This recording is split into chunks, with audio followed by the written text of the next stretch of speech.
Okay, good day everyone. So we will be discussing about different topics today. So power plant diesel topics 1 to 4. Okay. So first we have the ideal gas cycle.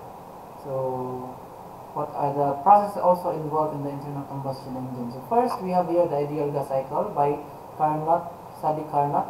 So it is a theory of a perfect engine. So an ideal engine, hypothetical engine with 100% efficiency. So theory lang ito, hindi ito, this is just our goal. Pero kahit na imposible, at least may goal tayo as engineers. Okay, so what are the different parts of our Carnot heat engine? First, we have the insulated non-conducting stand. So this is a perfect material na walang losses, walang heat loss or heat gain na mangyari pag nandito ka sa loob ng non-conducting stand. So it is just a theory. Next, we have the hot reservoir. So hot reservoir, if you are putting fire, saan yung mouse ko? So we are putting, if you put fire inside the non-conducting stand, so hindi namamatay, hindi nawawala yung init. So it is a perfect siya, so hindi siya totoo rin. Okay, so if you put fire in here, walang losses na nangyari. And then, next, we have another one, we have cold reservoir. Pag nilagyan mo ng ice dyan, hindi yan matutunaw o hindi magkakaroon ng heat loss. Okay, and then the last part is the cylinder with the working fluid. So ito yung cylinder natin. And then meron tayong working fluid sa loob na pwede siyang mag-expand or mag-compress depende sa sitwasyon. Okay, so we'll go with the Carnot cycle. First is nilagay siya, yung ating cylinder nilagay siya sa apoy. So ang mangyayari, yung ating liquid or yung ating fluid sa loob ng cylinder is mag-expand. So ito, pag nag-expand siya from A to B, tumataas yung volume niya habang bumabawas konti yung pressure kasi nakakapag-expand yung fluid doon. Yung next step is nilagay siya sa gitna. So nawala na yung supply ng heat pero meron pa rin siyang konting heat energy na mag-expand palalo yung ating fluid sa loob kahit wala ng apoy. So yung natitirang energy sa loob, tutulak niya yung cylinder para lumaki yung kanyang volume, pero syempre babagsak din yung pressure along the way. Next is during this stage, the third stage, so nilagay ang fluid, yung cylinder nilagay sa malamig na reservoir, and then nag-compress yung kanyang fluid sa loob dahil sa lamig. So liliit yung volume pero tataas konti yung pressure kasi medyo na-pressurize siya kasi na lumiit yung space. Okay? The next stage is nilagay ulit siya sa center. So wala na yung lamig pero continuous lang siyang nag-compress dahil may natira pang lamig dito sa loob kahit na wala ng supply sa labas. So continuous lang pag-compress niya, mas lumiit yung space pero mas tumaas yung pressure. So that is the ideal gas Carnot cycle. Perfect engine. Okay? Pero in real world, meron talaga tayong nangyaring losses, meron talagang mga nababawas, so wala talagang perfecto. So now, we will be discussing about the key processes involved in the internal combustion engine. So code natin is ICPE. We have the intake, compression, power, and exhaust. So ano nangyayari dito? Okay, una-una, dito is yung piston natin, ito yung piston. Yan, ito yung piston. And then, may connecting rod siya. Yung piston is babagsak. Pagbagsak ng piston, since nakabukas yung ating intake valve, while nakasarado yung ating exhaust valve, yan, ito yung exhaust valve, ito yung intake valve. Pagbukas na intake valve, papasok yung fresh air. So, ang tawag dito is the intake stroke. So, intake or papasok yung fresh air sa loob ng ating combustion chamber. Yung next step, since dito is paikot lang to, aakyat ulit siya. Pagbaba, aakyat ulit. So, aakyat. Pag-akyat ng piston, sasarado yung ating intake valve and exhaust valve. Sarado yan. So, mag-start na tayo na pag-compress ng ating hangin. Pag nag-compression tayo, compression, so, tataas yung ating pressure, tataas din yung temperature sa loob. Diba? So, yung hangin na na-compress natin, tataas yung temperature niya. Okay? After nun, pagdating niya sa top dead center, ito yung pinaka-top. Yan, PDC. Top dead center. Yung sa pinaka-ilalim naman niya is bottom dead center. Yan. So, at top dead center, doon na mag-inject ng fuel, yung ating fuel injector. So, fuel injector natin, FI, mag-inject ng fuel dahil mainit na yung compressed air mo, bigla siyang magkakaroon ng pagsabog. And then, combustion will occur. After the combustion, itutulak ng combustion natin yung piston pababa. Diba? Ito, itutulak pababa dahil sa pagsabog niya. Okay. Ang tawag dyan is the power stroke. Okay? Kasi may power na siya. Pagsabog, may power na. So, itutulak ng power yung piston pababa. So, that is the power stroke. And then, since iikot na naman siya sa ilalim ng crankshaft, aangat na naman yung piston. Pag angat ng piston, bubukas yung exhaust valve mo. And then, itutulak natin yung maduming exhaust palabas. And that is the exhaust stroke. After the exhaust stroke, uulitin na naman natin yung intake. So yan, paulit-ulit lang yan sa loob ng ating engines, or especially the diesel and gasoline engines. This intake, compression, power, and exhaust. Okay? Now, we'll go to the next topic. So, nagpa-debate tayo sa ating mga students. And after the debate, nag-discuss tayo about what they have debated. So first, we have the internal combustion engines and the external combustion engines. So automatic na yung internal combustion engine, ibig sabihin yung combustion ay nangyayari sa loob ng makina mo. While yung external combustion engines is, yung combustion is nangyayari outside ng engine mo. For example, yung sa mga gasoline and diesel engines, ito, gasoline and diesel engines. So, nasa loob yung combustion, kaya tinawag silang internal combustion engine. Pati yung gas turbine, yung mga bagong gas turbine ngayon, nasa loob na yung combustion niya. While sa mga external combustion engine naman, some example is the boiler. For example, yung boiler natin is meron tayong tubig dyan, meron tayong tubig, and then pinapakulo natin yung tubig sa loob ng boiler. So, nakakapag-produce siya ng steam ngayon. Yung steam na yun yung magpapatakbo sa ating turbine. For example, yung turbine mo is connected sa isang generator. So, nagkakaroon ng kuryente, di ba? Using the steam na galing sa boiler. So, yung engine mo is the turbine. Ito yung engine mo. Pero yung combustion is nangyayari outside your engine, which is the boiler. So, yung steam na yan yung papaikot dito, then ikot din yung generator. O kung konektado siya sa propeller, may reduction gear siya, and then propulsion, so ikot yung propeller mo. Okay? Pero, wala doon sa engine mismo yung combustion nasa labas. Nasa ibang parte, which is the boiler. Okay? So, that's another example.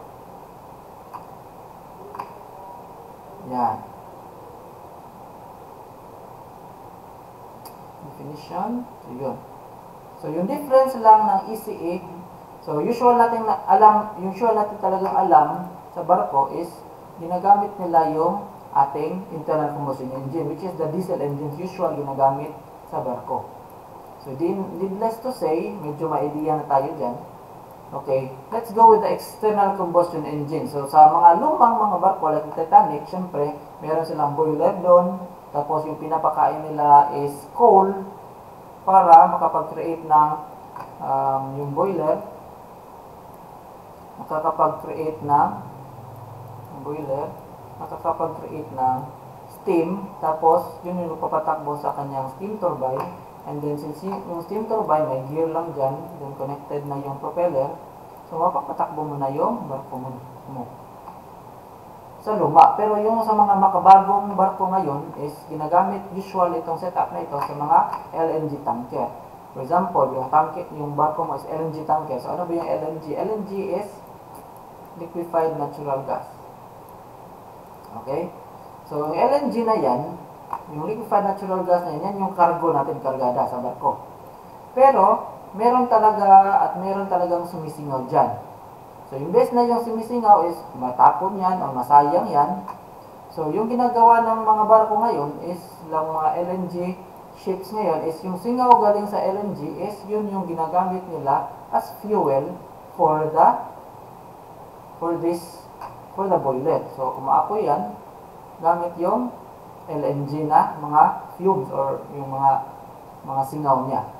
Okay, so ano yung advantage nun? Una is economy. So, economy. Bakit? Kasi yung LNG, yung kargada mo, hindi mo yun binabunker, hindi mo yun pang-konsumo talaga. Okay? So, free yung use mo ng fuel. Walang bawas yung bunker fuel mo, yung diesel fuel mo, hindi na bawasan yun. Kasi kumukuha ka ng fuel mula sa singaw ng kargada mo. Economy. Okay? Pangalawa, yung boiler natin, ano lang yung gumagalaw dyan. Okay, meron yan 3 burner. Is 2 fan or blower. Tapos tubig. Yung tubig na ginagawang steam. Okay, so second advantage is during maintenance. So sa maintenance mo, konti lang yung i-maintain mo. Ito lang, burner, fan, tapos tubig, i-maintain mo rin yan. In which sa tubig, meron naman tayong mga automatic na dosing pump. So, yung pag-maintain ng tubig, chemical, is automatic na. Yung fan naman, hindi naman yan nasisira agad-agad. So, minsan lang din yung maintenance niyan. Yung burner, pag nasira, madali lang bunutin and then palitan ng bago. Okay? So, maintenance-wise, mas konti lang yung maintenance na gagawin mo dito kaysa doon sa internal combustion engine. Maintenance siguro sa turbine, yun. Yung sa mga turbine generator, yun, may mga maintenance din yun. So, yun lang siguro. Pero as long as okay yung water mo, properly treated yung water mo, so konti lang din yung magiging problema mo dito sa turbine side. Okay? Pangatlo, the third one is spare parts. So, since konti lang yung moving parts mo, konti lang din yung kailangan mong i-maintain. Konti lang din yung kailangan mong palitan. So, konti lang din yung spare parts na gagamitin mo. Diba? So, yun yung advantage na. Yan. Kaso, depende din yan sa barko mo. Like for example, kung nasa mga cruise ship ka, yung ginagamit nila is mga maliliit na 4-stroke engine para less ang vibration. So, yun yung ginagamit nila. And then, sa mga malalaking barko na hindi naman mga cruise ship, so, yung ginagamit nila is 2-stroke engine.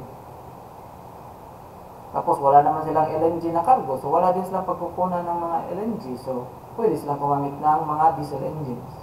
Okay, so there are advantages and disadvantages of these engines. Depende na lang sa barko kung ano yung mas advantageous para sa iyo. Para sa barko mo. Okay? So that's it for internal combustion and external combustion engine. Okay, well, let's go with the next topic. We have the gasoline engine and the diesel engine. So, let's compare both engines. Okay, sa gasoline engine natin is, ang ignition process niya is nagkakaroon ng spark ignition sa petrol engine or gasoline engine bago siya magkaroon ng combustion. While sa diesel naman, yung sinabi ko kanina, diesel yon. So, gumagana siya by compressing the air. So, compression ignition siya. Okay? While yung gasoline is spark ignition. Yun. So, yun yung difference yan sa ignition process. While sa combustion characteristics naman, yung ating diesel is nagkakaroon tayo na ignition delay. Kasi hindi naman ganun kabilis masunog yung diesel kaysa sa gasoline. Okay? So magkakaroon muna ng mixture formation ng air and fuel bago siya mag-combust. And then, yun yung usual. Okay? While sa gasoline naman, is before, during the intake pa lang, is nagmimix na yung ating gasoline at air. So nagkakaroon na ng homogeneous air and fuel mixture para sa combustion. So meron tayong homogeneous charge. And then, mas mabilis siyang masunog. Pero, kailangan niya ng spark plug para makapag-create siya ng combustion. So, meron lang siyang mga knocking na nangyari sa diesel, while sa gasoline is medyo meron siyang knock resistance. Hindi masyadong nagna-knocking or premature combustion. Basta as long as you need high octane rating. Pero pag medyo mababa, like sa motor ko ngayon, yung ginamit ko lang, medyo mababa yung octane rating, magkakaroon talaga ng mga premature combustion or mga knocking sound sa gasoline engine.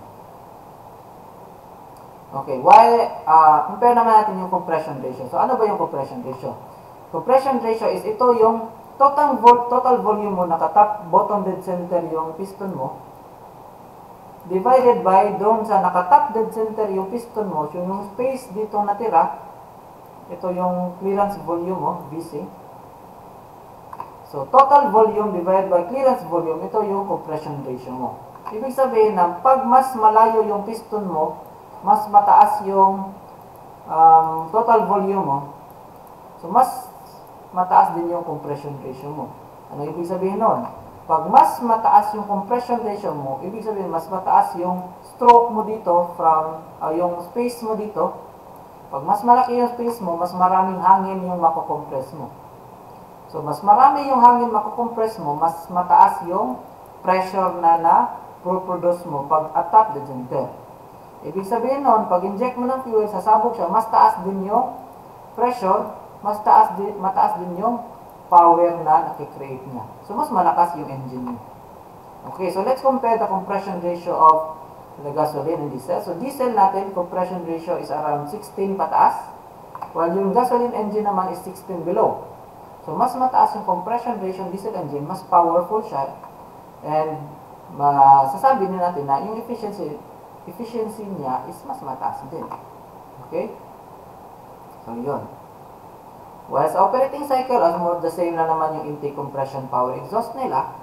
Magdidepende na lang siguro sa combustion kasi yung isa need ng spark plug, yung isa is compression, ignition yung gamit.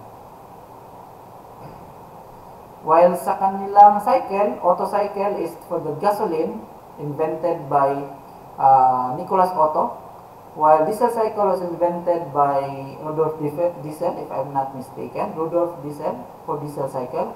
So, ang pagkaiba ng kanilang PV diagram is dito lang sa during combustion. So, ito yung Q-in.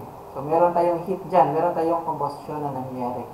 So, dito sa gasoline, during combustion, ang nangyayari is tumataas yung pressure niya. Ibig sabihin, constant volume. Okay? So, constant volume, ito, constant ang volume. Tapos, pag sabog niya, tataas pa yung pressure bago niya may tulak yung piston. Okay? Di tulad ng diesel na naka-maximum pressure na siya. So, this is in theory. Naka-maximum pressure na siya. Pag start nung pagsabog mo, itutulak na niya agad yung piston pababa. So, may movement na agad ng volume. So, ang tawag dito is constant pressure. Yan. So, ito ay constant volume. This is constant pressure. Yun yung difference ng dalawa. So, saan yung mas maganda? Depende pa rin. Diba? Kung nasa malalamig kang lugar, mas maganda yung diesel, gasoline, diba? Yung gasoline yung mas maganda pag nasa malamig na lugar kasi mas mabilis masunog. Yung diesel naman is mas malakas. So, mas maganda yung diesel sa mga truck, sa mga mabibigat heavy duty na mga equipments. Yung mga dump truck, siguro, mas maganda yung diesel kasi mas malakas yung power niya. O yung efficiency, mas maganda yung efficiency. Okay, iinit na lugar, pwede ng diesel. Kasi malamig, mas maganda yung gasoline talaga. So, depende rin. Okay? Okay, so this is how it works.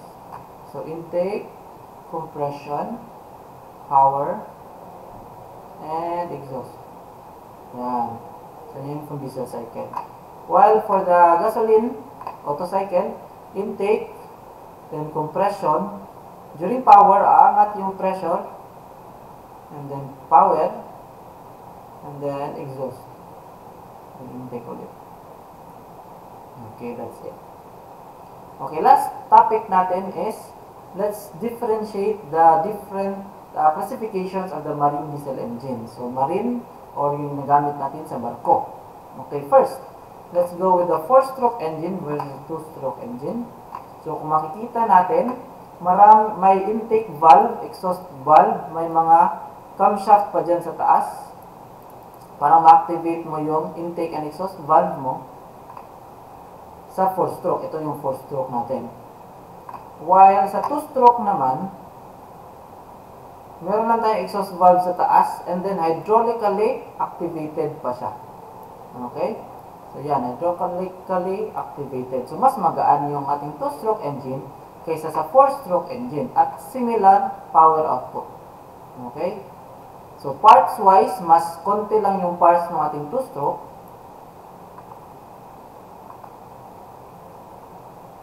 While yung 4-stroke is mas maraming parts. Mas mabigat siya. Ang kagandahan lang ng 4-stroke is kompleto yung intake, compression, power, exhaust. So dalawang ikot, 2 revolution of the crankshaft. Ito yung crankshaft. Yan. 2 complete revolution of the crankshaft to create para matapos mo yun, 4 events mo yun. While dito naman sa ating 2-stroke is bawat ikot niya is power. Power. Okay? Ano bang nangyari dito sa loob? Okay. Erase mo natin. So, pag angat niya, okay, sabihin natin ito yung cylinder mo ng 2-stroke engine. Yan. Nasa taas yung ating exhaust valve. Nasa ibaba yung ating inlet ports. Yung mga butas lang yan, naka-inlet. Okay? So, dyan papasok yung fresh air. For example, yung piston mo, ito yung piston mo. Itong, makita ba itong puti? Okay. Yung piston mo, sabihin natin nasa tapan muna yung piston. Okay, dito yung piston. Okay, erase mo natin itong dito. Yan. Sabihin mo natin nandito sa taas yung piston mo. Nakita naman dyan. Yan, pag nandito, simula tayo sa taas. Let's start with the combustion light first. Power stroke. So, pag nasa taas pa yung piston mo, sabihin natin nasa taas. Okay. So, power stroke, itulak yung piston pababa. Yung nandito na siya na part, sabihin na natin mag-start, mag-open na yung ating exhaust. So, bubukas yung exhaust. So, dito is the power stroke. Tap pa siya. Papunta dito. Pagdating dito, start of exhaust stroke na. Okay? Pagdating dito ng piston sa baba, magbubukas na yung ports mo. So, papasok na yung fresh air mo. So, pagdating dito, start of intake na. Pero, naka-open pa yung exhaust valve mo. Pag sabay naka-open yung intake and exhaust valve mo, ang tawag dyan is scavenging. So, scavenging is the removal of unwanted gases. Ibig sabihin, yung fresh air mo, itutulak lahat ng maduming exhaust doon sa exhaust valve pataas. Diba? So, malilinis yung cylinder mo. So, sabihin na natin naka-bottom dead center ng ating piston. Tapos sabihin na natin na at bottom dead center, dito na magkuklose yung ating exhaust valve. So, by the way, exhaust valve natin is hydraulically driven. So, pwede natin adjust kailan siya mag-close, kailan siya mag-open. Okay? So, sabihin natin na sa bottom dead center ng piston, dyan din nag-close yung exhaust mo.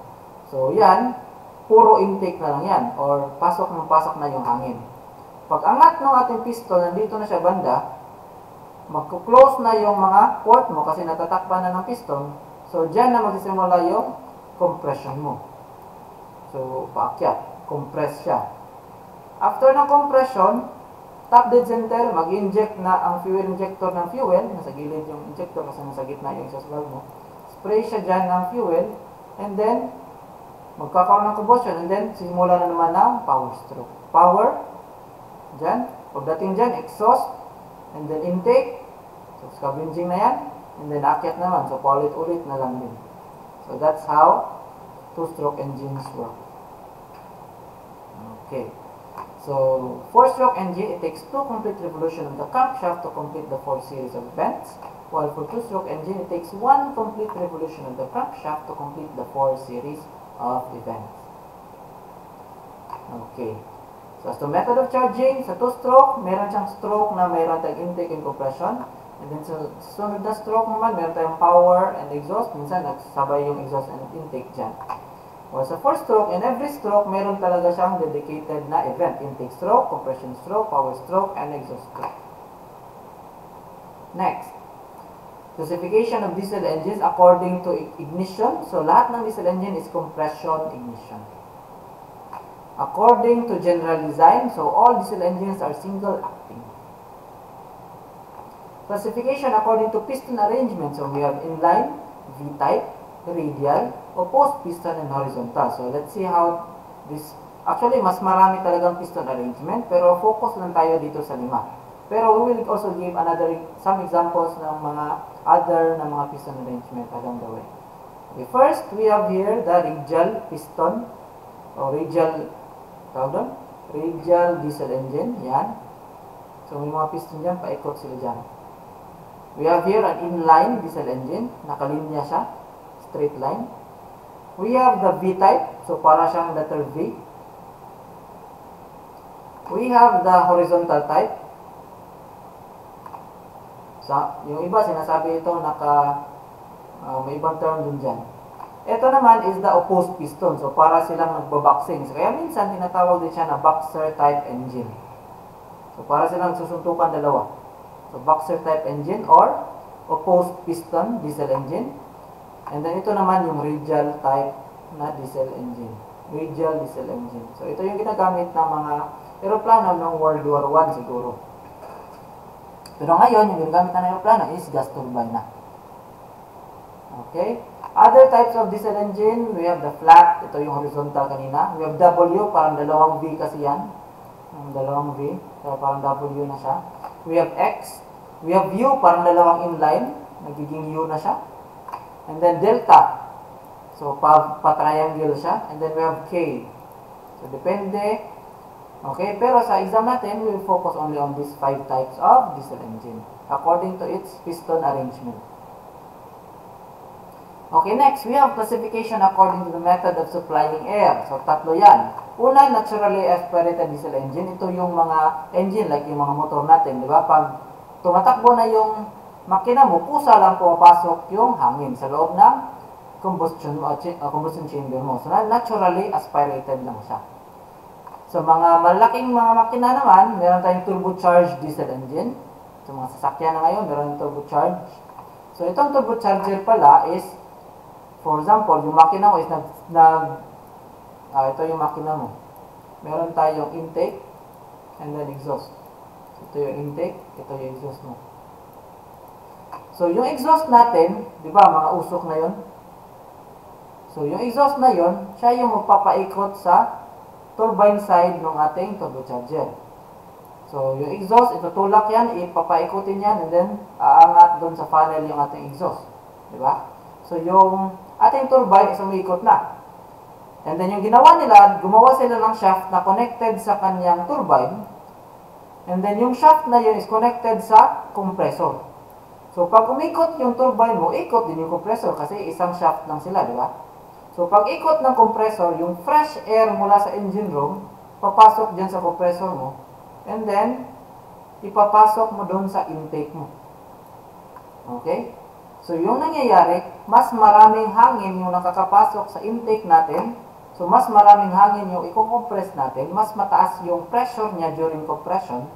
And then, mas mataas yung power generated during the combustion. Okay? Pero yung ginagamit natin na machinery is wala kang konsumo dyan. Kasi exhaust lang yan. Di ba? Waste na yun. Yung waste mo na exhaust, ginamit mo pa to create a rotation.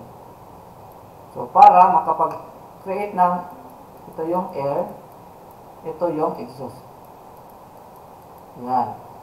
So, mas lalakas yung makina mo gamit yung exhaust mo using the turbocharger. So, turbocharged diesel engine are equipped with exhaust gas-driven compressor in supplying air into the cylinder. So, ito yung cylinder mo.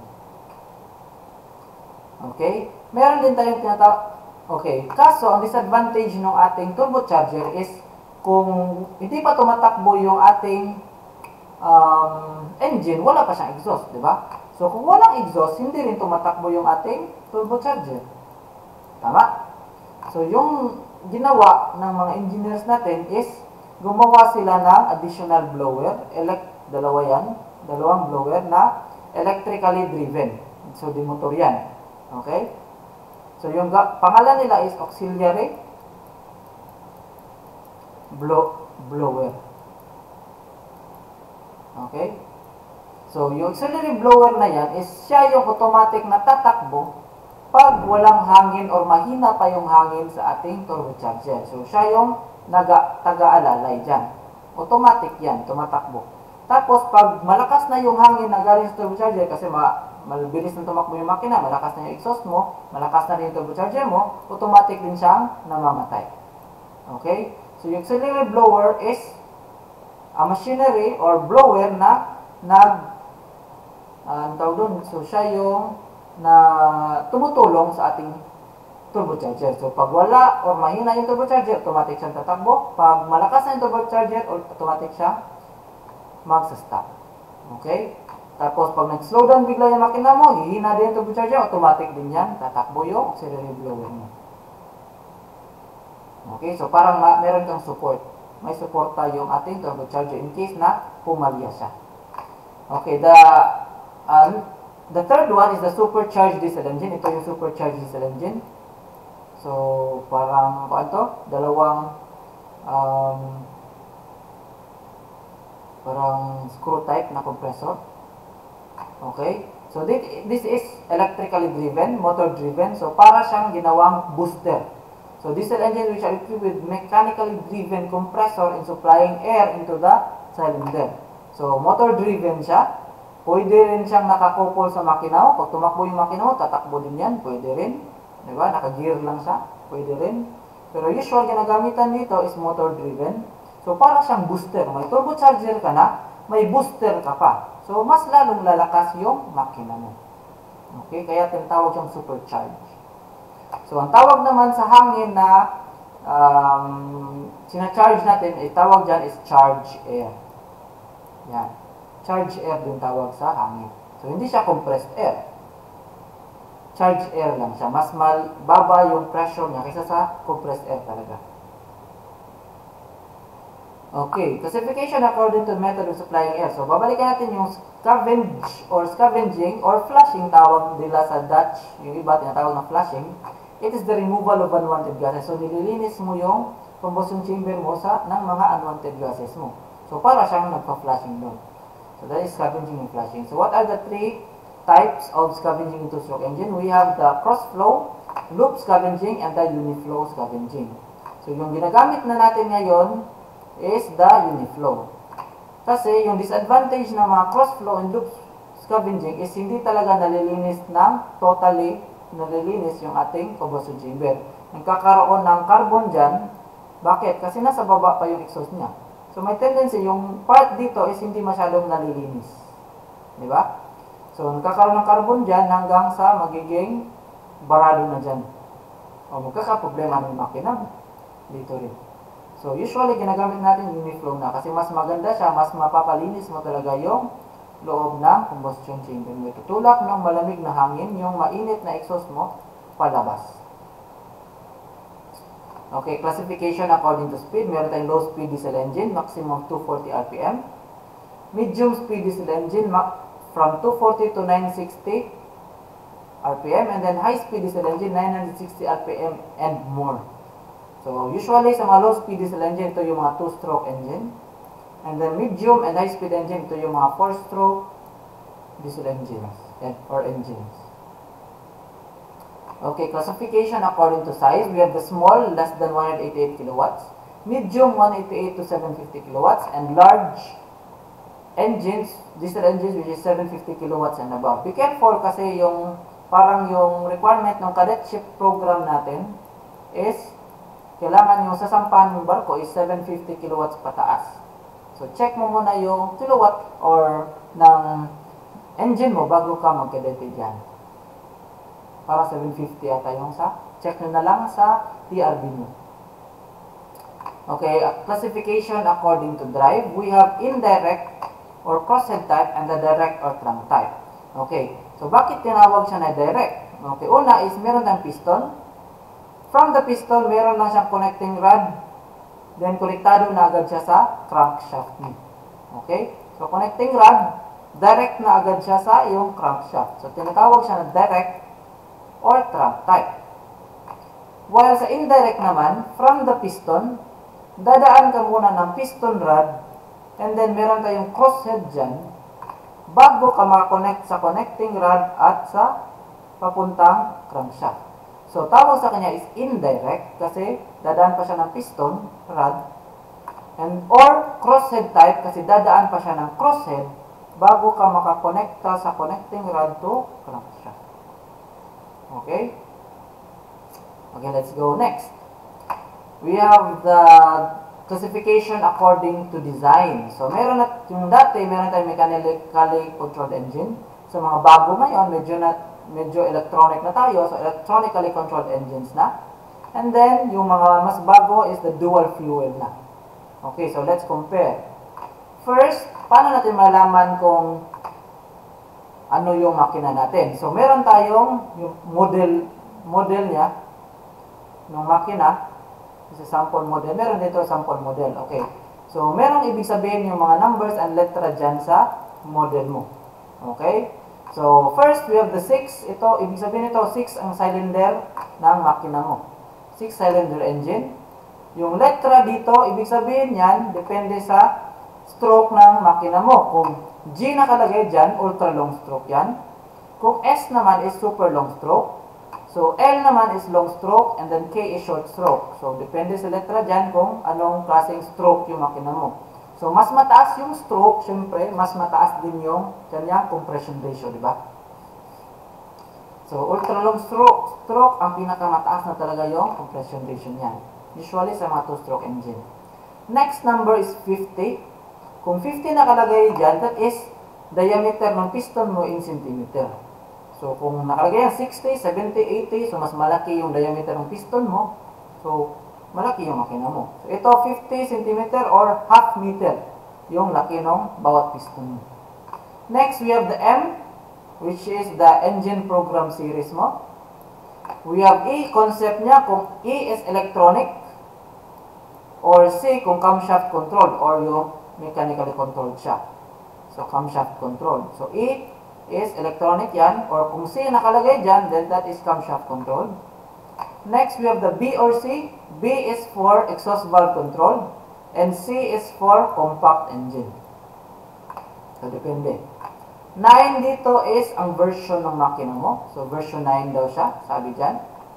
Itong point 2 naman is, depende kung tire siya. So, original engine under tire 1. 1 ang nakalagay, point 2. That 2.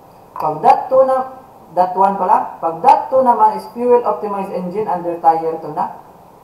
Pag that 3 naman is MEV technology applied na yung engine mo. Habang yung huli naman dito is, depende. Kung blanco dyan, walang nakasulat dyan, that is fuel only, fuel oil only. So, liquid fuel lang yung fuel mo. Pero pag nakalagay dyan, GI, ibig sabihin dual fuel yung makina mo. Kaya niyang kumain ng gas fuel, kaya niyang kumain ng oil fuel. Or both, sabay, pwede rin. Okay? So, yan yung parang meaning ng name ng isang, model name ng isang makina. Okay, so this is based on MAN B&W. Okay, so let's compare. Yung mga MCC engine na dati is yung fuel injection is camshaft control. So, camshaft yung magtutulak para mag-injection siya. And then, yung exhaust valve naman is camshaft din yung tumutulak. Yung mga bago ngayon na medyo, yung mga after nito na improve siya, MEB, tawag dyan.